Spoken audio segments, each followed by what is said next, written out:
ഈ വീഡിയോ കാണുന്ന എല്ലാവരും കഴിവതും ഈ ചാനൽ സബ്സ്ക്രൈബ് ചെയ്യുക. നിങ്ങൾക്ക് അതിലൂടെ ഒന്നും നഷ്ടപ്പെടാനില്ല, പക്ഷെ ഞങ്ങൾക്ക് അതൊരു വലിയ പ്രോത്സാഹനമായി. ട്രെയിനുകളെ പിന്നിലാക്കി KSRTC പോലീസ് 2 തവണ ബസ്സിന് കൈ കാണിച്ചെങ്കിലും നിർത്തിയില്ല. ഒടുവിൽ ചോമ്പാല പോലീസ് ബസ്സിന് കുറുകെ ജീപ്പ് നിർത്തിയാണ് വിദ്യാർത്ഥിനിയെ ഇറക്കിയത്.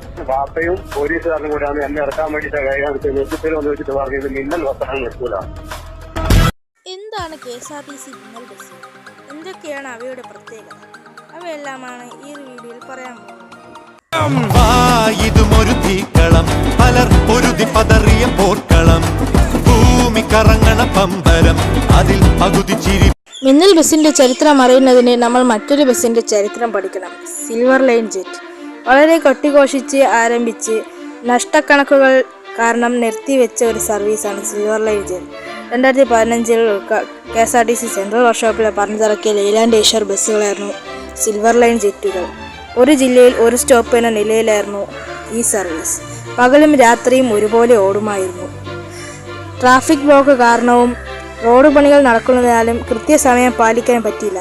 എയർ സസ്പെൻഷൻ കുറവായതിനാലും ജീവനക്കാരുടെ മോശം പെരുമാറ്റം കാരണവും സർവീസുകളോട് യാത്രക്കാർക്ക് ദേഷ്യം തന്നു. അമിത നിരക്കുകൾ കാരണം ആൾക്കാർ ഇതിൽ കയറാതെ സ്വകാര്യ ബസ്സുകളിൽ കയറുകയും ചെയ്തിരുന്നു.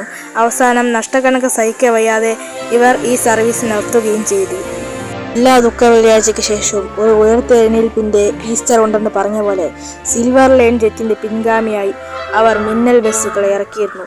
ടാറ്റ, ലൈലാൻഡ് ബസ് കമ്പനികൾ പണിതിറക്കിയ KSRTC മിന്നൽ ബസ്സുകൾ യാത്രക്കാർക്ക് ജനപ്രിയമായിരുന്നു. രാത്രി മാത്രം ഓടുന്നതിനാൽ കൃത്യമായി സമയം പാലിക്കാൻ അവർക്ക് കഴിയുമായിരുന്നു. സിൽവർ ലൈൻ ജെറ്റിൽ എന്ന പോലെ ഒരു ജില്ലയിൽ ഒരു സ്റ്റോപ്പ്. ട്രെയിനുകളിൽ തിരുവനന്തപുരം മുതൽ കാസർഗോഡ് വരെ പോകാൻ 16 മുതൽ 17 മണിക്കൂർ വരെ എടുക്കും. പക്ഷേ മിന്നൽ ബസ്സിൽ വെറും 12 മണിക്കൂറേ ആവുകയുള്ളൂ. KSRTC മിന്നൽ ബസ്സുകൾക്ക് മുൻപിൽ നമ്മുടെ നാട്ടിൻ പുറത്തെ ട്രെയിനുകൾ ഒന്നുമല്ലായിരുന്നു. ട്രെയിനിനെ വരെ ഓവർടേക്ക് ചെയ്ത് മോടുമായിരുന്നു KSRTC മിന്നൽ ബസ്സുകൾ. KSRTCക്ക് ഏറ്റവും കൂടുതൽ വരുമാനം കിട്ടുന്ന സർവീസുകളിൽ ഒന്നായിരുന്നു മിന്നൽ സർവീസുകൾ. രാവും പകലും ഇപ്പോഴും മിന്നൽ ബസ്സുകൾ മിന്നൽ വേഗത്തിൽ പായുന്നുണ്ട്. മിന്നൽ ബസ്സിനെ തകർക്കാൻ പല സാമൂഹ്യ വിരുദ്ധരും ശ്രമിച്ചു. പക്ഷേ അവർക്കൊന്നും മിന്നലിൻ ബസ്സിനെ ഒന്ന് തൊടാൻ പോലും ആയില്ല. കേരളത്തിൻ്റെ അഭിമാനമാണ് KSRTC. KSRTCയുടെ അഭിമാനമാണ് മിന്നൽ ബസ്സുകൾ. ഫാസ്റ്റ് പാസഞ്ചറിനേക്കാളും സൂപ്പർ ഫാസ്റ്റിനേക്കാളും സൂപ്പർ ഡീലക്സിനേക്കാളും വേഗത്തിലാണ് മിന്നൽ ബസ്സുകൾ നമ്മുടെ നിരത്തുകളിൽ പായുന്നത്. ഇന്നും വിജയകരമായി മിന്നൽ ബസ്സിന്റെ യാത്ര തുടരുന്നു.